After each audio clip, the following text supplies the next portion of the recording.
An evening spinner fall is beginning, and the upright, translucent wings of the spinners drift downstream like tiny diamonds catching the last sunbeams of the day. As conditions darken, many insects hatch, or adult insects come back to the water to lay eggs. There's nothing more frustrating in fly fishing than knowing there are trout rising, but not being able to see them or your flies during low light conditions. Thankfully, there are several things you can do to enhance your odds of fishing to and hooking rising trout. If you've followed this series, the video How to See Risers in Low Light Conditions is a great place to start. The best thing you can do is move to the silver canvas as you see here. Move to a position as directly downstream of the rising trout or likely water to look directly upstream. This will open a window. That view upstream is the most open to the sky, and in these conditions the brightest light is your best friend because it will allow you to see darker shapes, both the macro of the fish heads and rise forms, and the micro outline of your dry fly. Seeing the head of an 18-inch rainbow can sometimes be tough in the wrong light or from the wrong angles, so try to do your best because you're soon to be searching for a size 18 mayfly on that same water. You'll likely have to fish light, small profile dry flies, especially in mayfly spinner falls, but nothing says that you have to use patterns that you can't see. You might consider a white post mayfly pattern, or if you have a high white glare situation, you might want a dark wing. Another alternative yet is to forego a wing and use a pattern that only has a brown or grizzly hackle that sits more pronounced on the water but still has a low profile to the fish because of the spread hackle fibers.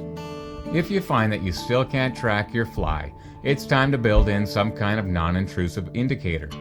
The first and best choice from late spring through early fall is a size 14 L-Care caddis.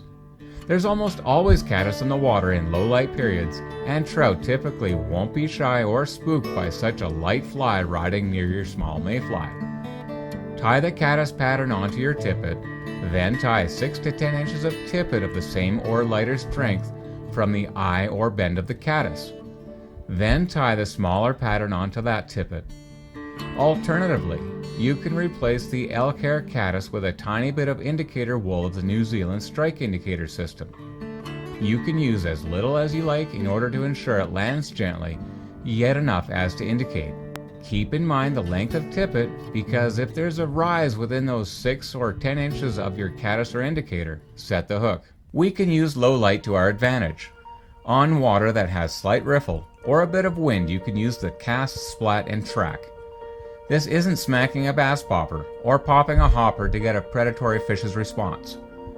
Think of a normal, light, dry fly imitation and how you esteem to cast it on the flattest water. Now imagine that same dry fly landing with a pop, just enough to create a micro ring disturbance on the water. That's what we're aiming for. Why?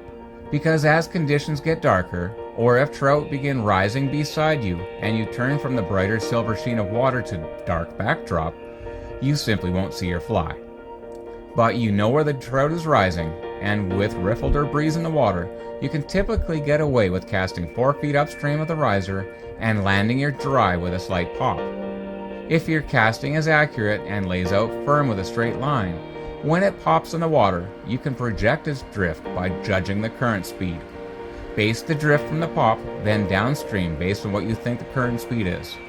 You might base it by following a bubble or foam on the water surface as well. As you follow the fly downstream, if you see a rise or surface disturbance, set the hook. There's a great chance the trout is taking your dry.